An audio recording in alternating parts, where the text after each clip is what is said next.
an Acura 3.5 TLX 2015.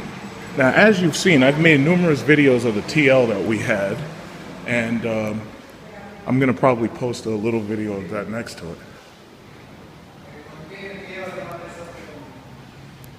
It looks very, very similar, except it obviously has the new lights of the RLX.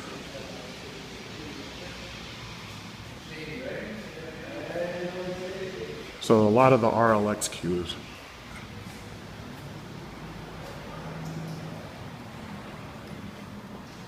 Okay, so let's see. The price starts at about $39,250, and this one's loaded price is $40,145. That's with the navigation system.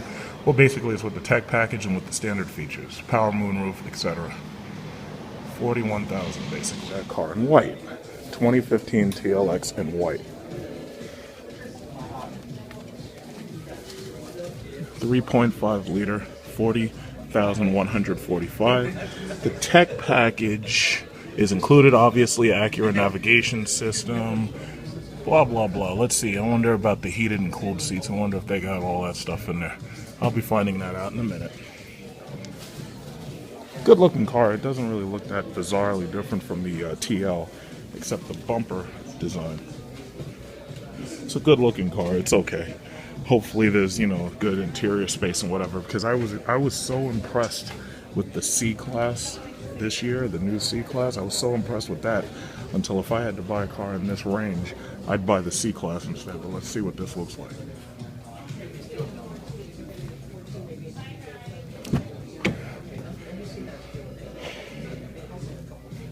Okay, wood materials, soft touch, plastic. All of these people who hate on American cars like Chrysler and GM, and they talk about how much plastic is in the car, you ain't got no room to talk. There's just as much plastic in these fucking import cars as there is in anything that America makes, so don't even try it.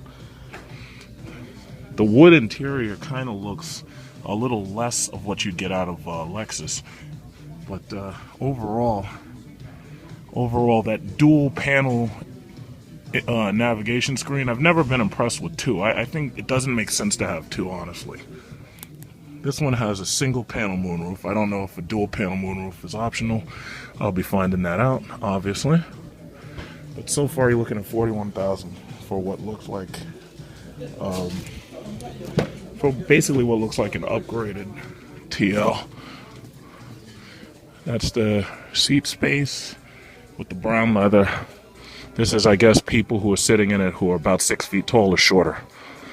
The regular 3.5 is an ADV, or advanced. That means that it has a more advanced tech package, which I'm guessing for the extra $2,000. Let's look at the sticker. This one has white leather and it's charcoal or black exterior. So let's see, $42,500 for the ADV advanced. This has $43,395 as its price. What does this come with? Acura nav system, communications, blah, blah, blah, blind spot information for collision, and it has the advanced package right here, that's the most important thing. The advanced package has collision mitigation, which basically warns you if you're about to hit somebody, adaptive cruise control, ventilated front seats, which is what I'm looking for, obviously. It has to have heated and ventilated, no matter what it is. Puddle lights, remote engine start, front and rear parking sensors. So that's the advanced package.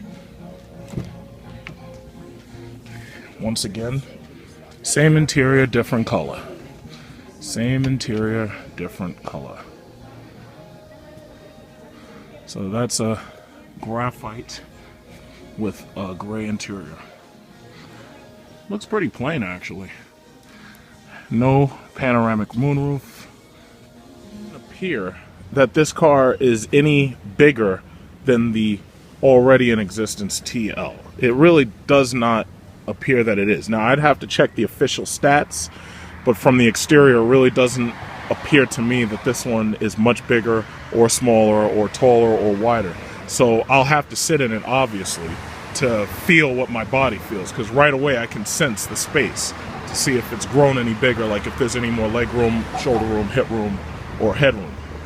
really don't feel much more space than I do in the TL. I don't feel much more space at all. The materials, this is all plastic. You can see it when you go in person if you check it out. Plastic shift paddles, another thing that ticks me off. It's a lot of plastic in here. This kind of stuffed or polyurethane or rubberized material, whatever this is similar to what's in my car. So I guess what it appears is that they've decreased the price on this car because the old tech package was $3,600 on top of whatever the car was. So the advanced package, even when you buy the thing fully loaded, is $43,000 or whatever. So what they've done here is they've put a electronic transmission shifter. So obviously you push here for drive, here for neutral, reverse. You have to pull back instead of just pushing. So that's drive, reverse, park, neutral. I'm guessing that they did that because a lot of the other cars in the industry are going towards electronic shifters, such as the Lincoln models, the new Lincoln models, like the MKZ. But overall, this looks like what they did do is they simplified the system that you'd find in the Honda Accord. Like, you look at this system right here, you got the nav button, radio button, phone button. Very straightforward, very simple. What I kind of don't like, however, is the fact that they have one touch panel, but then they have one higher screen. I really don't think two is necessary. If you're going to do it, you really should consider doing it more like you see in the Uconnect system. Definitely not as complicated as the Sync system, but that's what you're looking at. Now, in this glove compartment, you have very, very obvious, simple auxiliary power, 12 volt. So these are for your charging and playing phone using a 3.5 millimeter jack.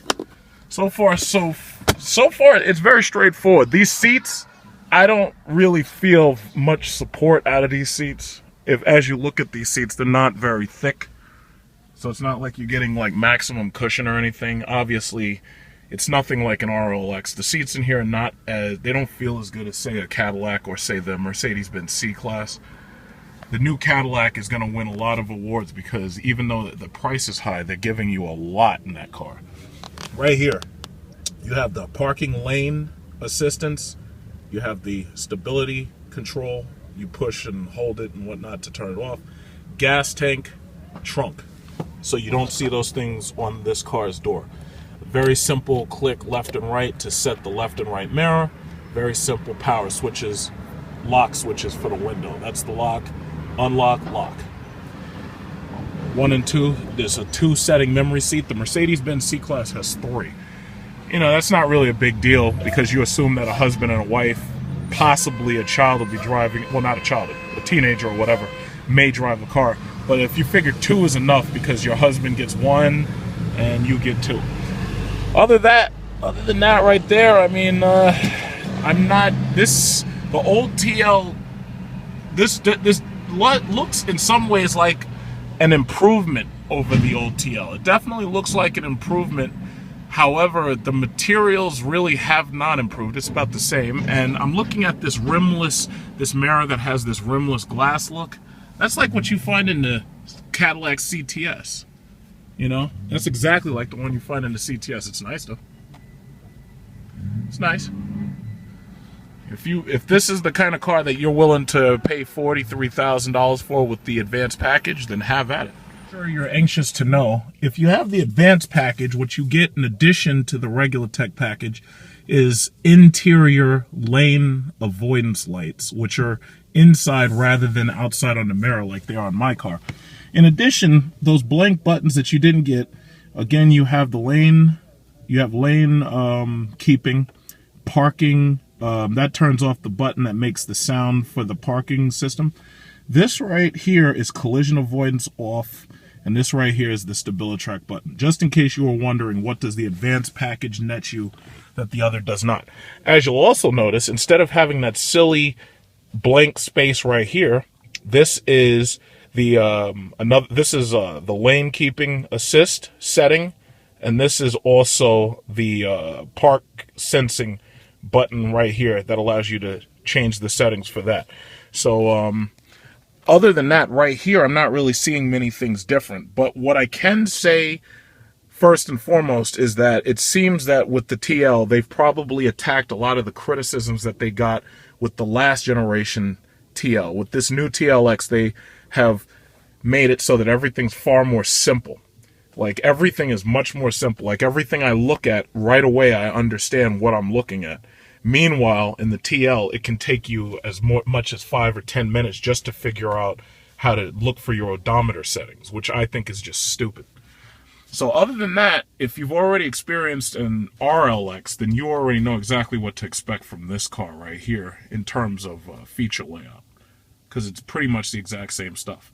Personally, before you even consider buying this car, I would take a look at the Hyundai Genesis, because if what you're looking for is interior space, the Hyundai Genesis will blow you away, because it's almost as big as a last generation S-Class, and it's definitely bigger than pretty much most of the cars that you'll find, with the exception of BMW 7 and possibly the Audi A8.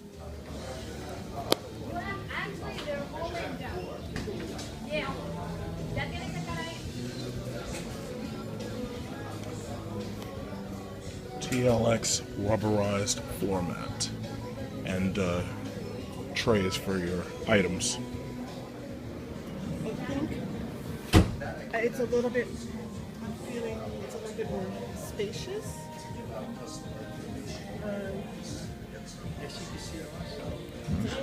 She likes the TL better because she thinks it's a little more spacious, according to what she said.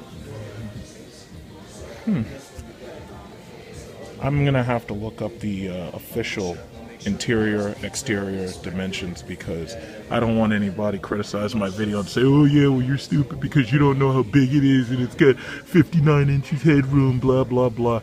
So I'm gonna get the official dimensions off the internet, and then nobody can argue with me, because I really don't like arguing over stupidity.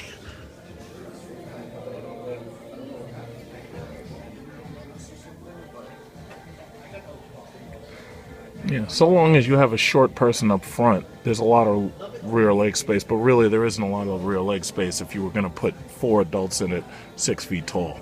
And whoever's sitting in the middle is going to have problems out of that hump, so they're going to either be a car seat or the shortest person you've got.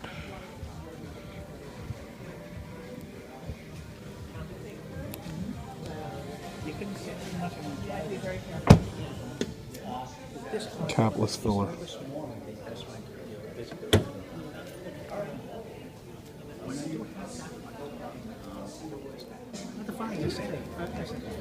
So the sound system in this is that.